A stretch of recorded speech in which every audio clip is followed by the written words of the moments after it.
हमारी बेटियों के सिंदूर उजाड़े थे, वही कटे पिटे लोगों को हमने उन्हीं की बहन भेज करके उनकी ऐसी की तैसी करवाई। और यशस्वी प्रधानमंत्री जी को हम धन्यवाद देना चाहेंगे। और पूरा देश की वो सेना, वो सैनिक उनके चरणों में नतमस्तक है। उनके चरणों में पूरा देश नतमस्तक है। जो हमारे आतंकवादी लोग हैं उनको उन्हें बिल्कुल जवाब दिया। शुरुआत में आपने 3 अलग अलग बयान सुने। ये हैं मध्य प्रदेश बीजेपी के बयानवीर नेता विजय शाह, जगदीश देवड़ा और अब फग्गन सिंह कुलस्ते, जो सेना को लेकर, ऑपरेशन सिंदूर को लेकर अनगढ़ बयान दे चुके हैं। इनके बयान जहां एक तरफ सोशल मीडिया पर वायरल है, कुछ बयान कोर्ट रूम तक घसीटे जा चुके हैं, तो वहीं कुछ बयान ऐसे हैं जिनको लेकर विपक्ष भी अब कई सवाल उठाता हुआ और बीजेपी को घेरता हुआ दिखाई दे रहा है। लेकिन इन सब के बीच में बड़ा सवाल यह है कि आखिर मध्य प्रदेश बीजेपी के नेताओं को हुआ क्या है? अपनी ही सेना को लेकर इस तरीके का बयान आखिर ये तमाम नेता क्यों दे रहे हैं? और बयान देने के बाद ठीकरा फोड़ दे रहे हैं दूसरों के ऊपर कि बयान को तोड़ मरोड़ कर पेश किया गया है।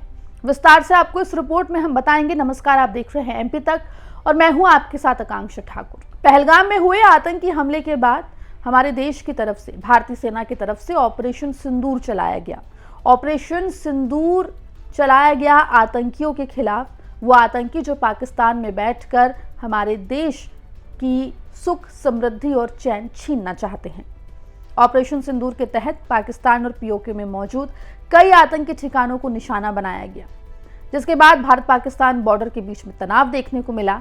पाकिस्तान ने ड्रोन के जरिए, मिसाइल्स के जरिए कई हमले करने की कोशिश की, लेकिन भारत की जाबाज सेना ने पाकिस्तान को मुंह तोड़ जवाब दिया। सीजफायर के बाद मध्य प्रदेश बीजेपी के नेताओं ने अलग ही कोहराम मचा दिया है।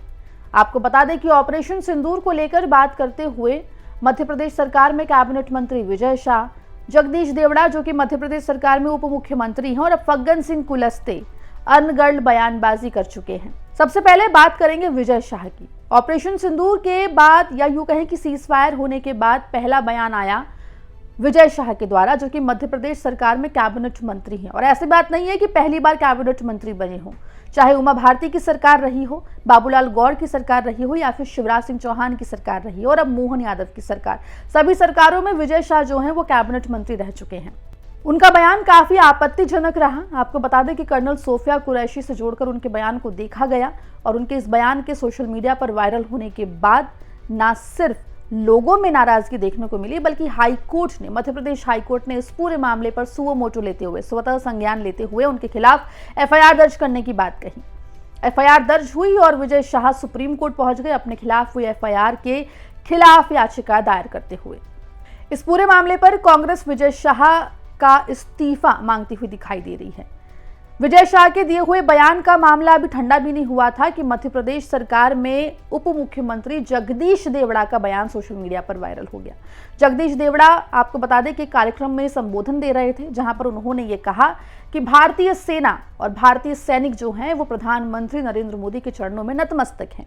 हालांकि अपने बयान पर बाद में उन्होंने सफाई दी और कहा कि उनके बयान को तोड़ मरोड़ कर पेश किया गया है, उनके बयान का अलग अर्थ निकाला जा रहा है।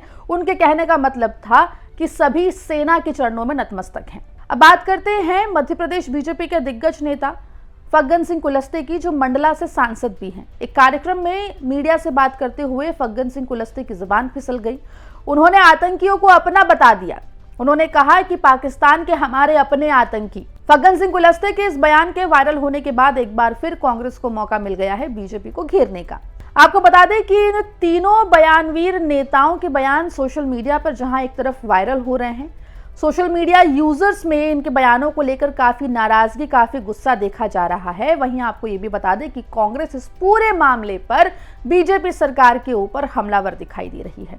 जहां एक तरफ कांग्रेस विजय शाह के इस्तीफे की डिमांड कर रही है, वहीं जगदीश देवड़ा और फग्गन सिंह कुलस्ते के बयान को भी भुनाने की कोशिश करती हुई कांग्रेस दिखाई दे रही है। गौर करने वाली बात आपको ये भी बता दें कि ये तीनों नेता मध्य प्रदेश से आते हैं। मध्य प्रदेश बीजेपी के दिग्गज नेता तो हैं ही, साथ ही मध्य प्रदेश बीजेपी के दिग्गज आदिवासी नेता के रूप में भी जाने जाते हैं। चाहे विजय शाह की बात करें, जगदीश देवड़ा की बात करें या फिर फग्गन सिंह कुलस्ते की बात करें, तीनों ही मध्य प्रदेश बीजेपी के पुराने नेताओं में इनकी गिनती होती है, जो पहली बार नहीं बल्कि कई सालों से विधायक या फिर सांसद रहे हैं। फिलहाल मध्य प्रदेश बीजेपी के दिन अच्छे चलते दिखाई नहीं दे रहे हैं, या फिर यूं कहें कि मध्य प्रदेश बीजेपी के नेताओं के दिन अच्छे चलते दिखाई नहीं दे रहे हैं। जैसा कि अपने बयानों को लेकर दी गई सफाई में तमाम नेता ये कहते दिखाई दे रहे हैं, चाहे वो विजय शाह हो या फिर जगदीश देवड़ा हो या फिर अब फग्गन सिंह कुलस्ते, कि उनके बयान को तोड़ मरोड़ कर पेश किया जा रहा है। लेकिन फिलहाल तीनों की जुबान फिसली हुई दिखाई दे रही है। ऐसे में जहां एक तरफ लोगों में उनके बयान को लेकर गुस्सा है, सुप्रीम कोर्ट से लेकर हाई कोर्ट तक उनके बयान पर नाराजगी जाहिर कर चुका है, वहीं कांग्रेस जो है वो लगातार इस पूरे मामले पर बीजेपी पर हमलावर दिखाई दे रही है। वहीं अगर बात करें बीजेपी की, तो बीजेपी इस पूरे मामले में बैकफुट पर दिख रही है, लेकिन अपने नेताओं को समर्थन देती हुई भी दिखाई दे रही है। चाहे बात करें हम बीजेपी के दिग्गज नेताओं के बयान को लेकर दिए हुए रिएक्शंस की, जिसमें वो साफ तौर पर कह रहे हैं कि जो भी आदेश कोर्ट की तरफ से आ रहा है उसके उचित कार्रवाई की जा रही है, लेकिन फिलहाल जो मांग इस्तीफे की हो रही है उस पर बीजेपी के तमाम दिग्गज नेता चुप्पी साधे हुए दिखाई दे रहे हैं, और कई नेता जो हैं वो इन तमाम बयानवीर नेताओं के समर्थन में भी बयान दे चुके हैं। अब ये देखना होगा आगे चलकर क्या कांग्रेस की प्रेशर पॉलिटिक्स काम आती है, क्या किसी नेता का इस्तीफा होता है, कोर्ट में क्या कुछ होता है, ये भी हम आपको बताएंगे। लेकिन फिलहाल मध्य प्रदेश बीजेपी के नेताओं की जुबान लगातार फिसलती हुई दिखाई दे रही है। पूरे मामले पर आपकी क्या राय है, हमें कमेंट सेक्शन में जरूर लिख के बताएं। मध्य प्रदेश जुड़ी तमाम खबरों के लिए आप बने रहिए एमपी तक के साथ।